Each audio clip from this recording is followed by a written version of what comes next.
watching tutorials on Netflix.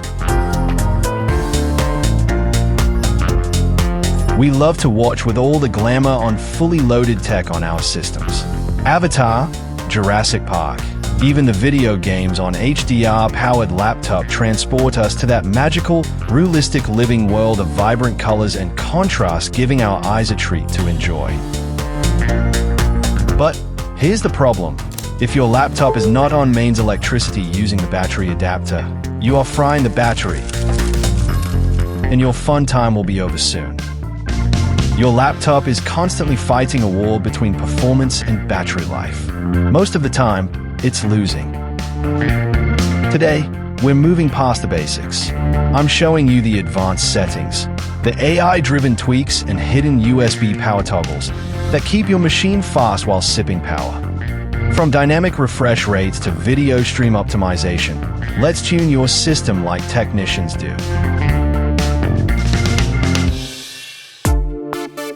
Here's a little tech insight.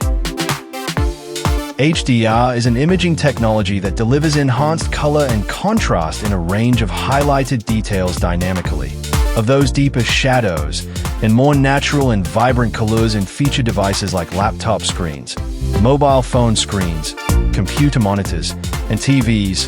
HDR requires the display to push significantly higher brightness on it, and is a GPU-intense feature to process the metadata and requires more power. This adversely drains the battery significantly if your laptop or phone is not connected to a power outlet.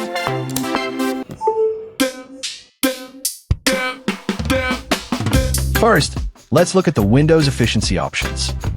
Windows 11 now has AI-driven recommendations. It's a one-click audit that fixes ghost drains you didn't even know existed. Some of these settings are available on Windows 10 as well. Let's check them out. Click or tap on the Start button, then Settings button. On the Open Settings window, select the System link on the left pane. You can see the properties of the system options load on the right pane. Point your mouse to the power and battery option, then click or tap it. The right pane gets updated with the power and battery settings. Point to the energy recommendation settings and click or tap it. The right pane is now updated with a list of options that are currently enabled with energy saving and some options that are not.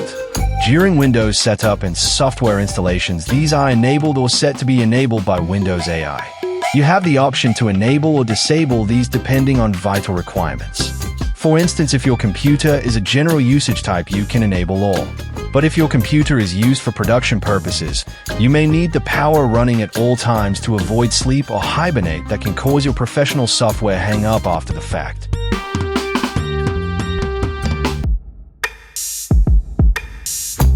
Dynamic refresh rate, DRR, is a game changer. It gives you 120 Hz when you're scrolling and drops to 60 Hz the moment you stop, saving massive power drawn by the GPU. Very much like how an automatic transmission works in a car, shifting between high performance and energy efficiency. What's the purpose here? Content awareness. The system detects what you are doing. If you are reading a static PDF, it drops to a lower refresh rate to save energy and a higher rate during scrolling or using a digital pen for fluid motion.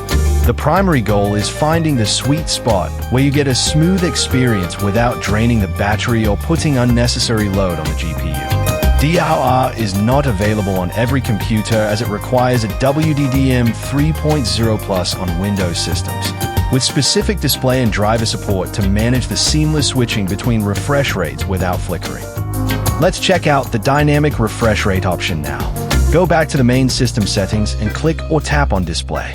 If you have more than one monitor, all of them will be displayed, otherwise, just one. Select it and scroll down all the way. Select Advanced Display option under the Related Settings heading. The right pane will be updated with the selected display information and the refresh rate settings. You have the option to make changes here, such as selecting a higher refresh rate. I would recommend not to make any changes towards a higher rate on basic model laptops, as they can have adverse effects. On desktops and gaming PCs, you can increase the rate to above 60 Hz as long as your display or the external monitor is capable of handling high refresh rates. Otherwise, your monitor may go completely blank and you have to restart your computer in safe mode and set this setting to 60 Hz and restart it. So be careful how you make settings, hey. Turning off USB ports when not in use is a great way to save energy and extend the life of your laptop battery. In Device Manager, we can set to turn off USB ports when not in use. This stops external peripherals such as disk drives, solid-state devices, or network devices from bleeding your battery energy while on idle. Let's see how we can do that. Right-click the Start button and select Device Manager.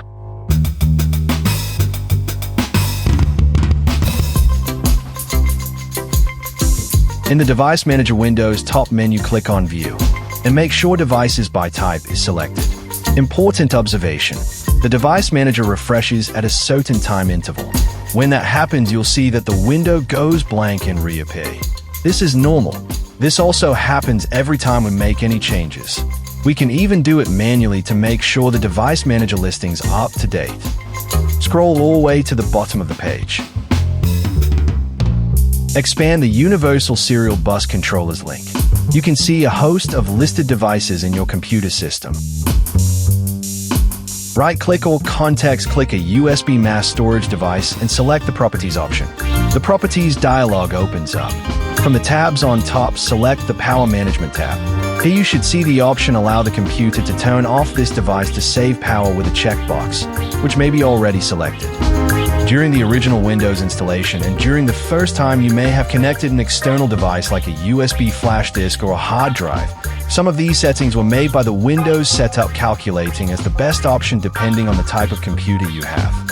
Ideally, on laptops these need to be set so that when on battery energy is saved. On desktops or gaming PCs there is no need to enable energy saving. We will now dive into the Mac optimization options. On a Mac, here's how to make settings so that the battery is saved while you watch your favorite movie or play your games. Some older models may not have HDR, so these settings will not appear on them. Turning on video streaming optimization disables HDR and uses efficient codecs to keep the screen bright, but the battery cool. On Safari, this works natively, but other browsers may ignore this system-level setting. To set optimized video streaming, start up the Mac system settings or preferences, and select the battery settings. Then on the bottom right, click on Options.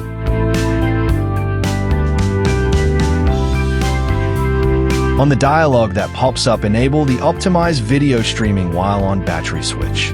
Close the settings window. Apple's display is a sleek, beautiful piece of hardware that can produce vibrant colors at very high resolutions and refresh rates that make video games come to life in cinematic quality. But it is also a quiet power hog, draining the battery, if not on the power adapter. Auto brightness and true tone. They aren't just for your eyes.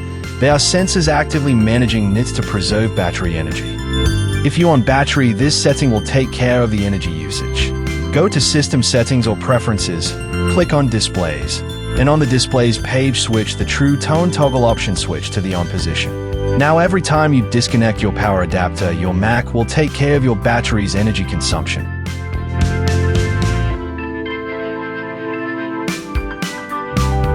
Mac's low power mode is one of the efficient ways to save battery energy. There is another secret, that is keeping the background tasks on the efficiency course. Here's how to spot the power vampires under the Energy tab in the Activity Monitor. On any Mac, Intel or Apple Silicon, whether you're on an M1 or M3, your chip is split into two teams: Performance Cores, P cores, and Efficiency Cores, E cores. There are either 8 or more graphs depending on the processor core. The first 4 are the Efficiency, E cores, and the last 4 are the Performance, P cores.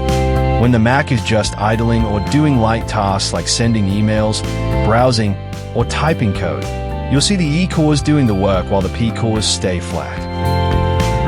It's when you fire up your 3D modeling, video editing, or the digital audio workstation or DAW software and work up some complex tasks that the P cores go to work.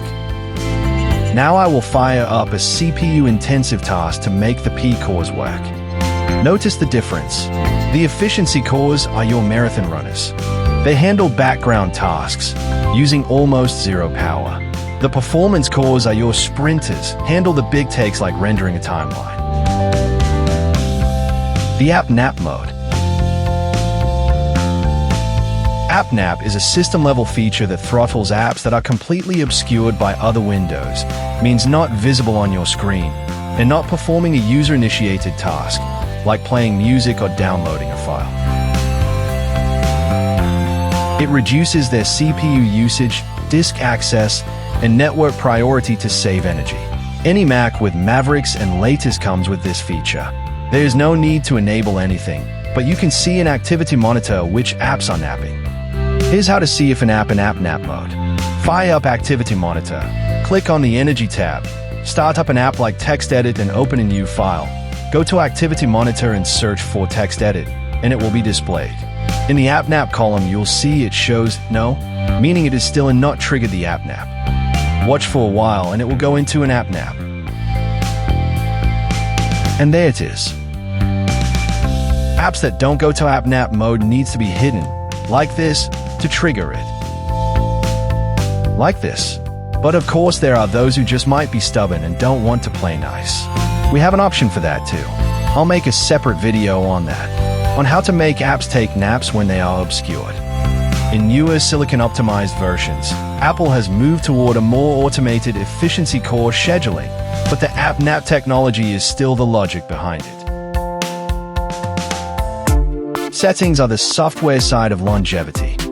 If you missed the hardware deep dive, check out the first video on this series, Optimize Laptop Battery Health. Also, visit my website, theithelpguide.com, for free guides and help to troubleshoot your computer-related problems. For the full power user optimization, join my Patreon.